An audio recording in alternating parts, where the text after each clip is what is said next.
আসসালামু আলাইকুম সবাইকে জানাই পবিত্র জুম্মা মুবারক। সবাই কেমন আছেন?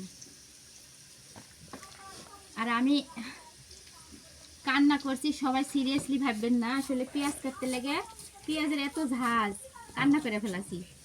পেঁয়াজ কাটতে লাগলে আমার এরকম হয়, কান্না করি আমি।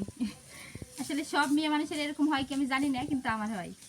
আমি পেঁয়াজ কাটতে পারি না, পেঁয়াজ কাটতে লাগলে আমার কান্না পারা যায়। আসলে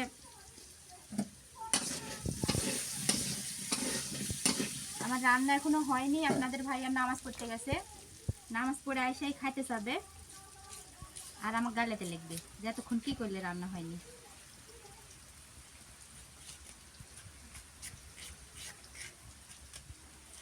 মাংস রান্না করব, সেজন্য আলু ভেজে নিচ্ছি আর পেঁয়াজ কেটে নিচ্ছি। মশলা করা হয়ে গেছে। খুব টেনশনে আছি, নামাজ পড়ার আসার আগ দিয়ে রান্না করে কমপ্লিট করব। সবাই ভালো থাকবেন, আল্লাহ হাফেজ।